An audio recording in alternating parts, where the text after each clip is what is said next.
নমস্কার, আমি ডক্টর সৌম্যজিৎ ঘোষ।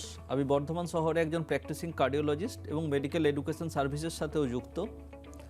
আজকে এই প্রোগ্রামে দিল সে দিল তক এই প্ল্যাটফর্ম থেকে এবং জি 24 ঘন্টার সমস্ত দর্শক এবং আপামর জনসাধারণকে জানাচ্ছি যে হার্ট অ্যাটাক বা কার্ডিওভাস্কুলার ডিজিজ এই কথাগুলো শুনলে যেরকম ভয় পাওয়া যায়, এরকম ভয় পাওয়ার কিছু ব্যাপার নেই।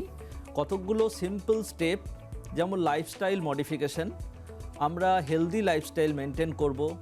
কি খাবো, আমরা যেমন ট্রান্স ফ্যাট অ্যাভয়েড করব, অন্যান্য ফ্যাটি ফুড আমরা কিছুটা পরিমাণে খেতে পারি।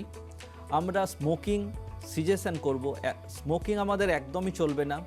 অ্যালকোহল লিমিট করতে হবে এবং ডেলি এক্সারসাইজ, সেই এক্সারসাইজটা প্রত্যেক দিনের রুটিনের মধ্যে থাকবে।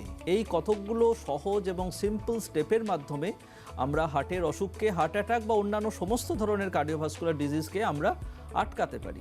আর যদি এর সবের পরেও আমাদের হার্ট অ্যাটাক বা হার্টের অন্যান্য অসুখ হয়, তখন ভয় না পেয়ে যে সমস্ত সিমটম আমরা অলরেডি ডিসকাস করেছি, কাছাকাছি কোনো কার্ডিওলজিস্টের কাছে বা কোনো হসপিটালে অবশ্যই যোগাযোগ করবেন। এগুলো চেপে রাখবেন না, এই অসুখগুলো, তাহলেই কিন্তু সমস্যা তৈরি করবে। ধন্যবাদ।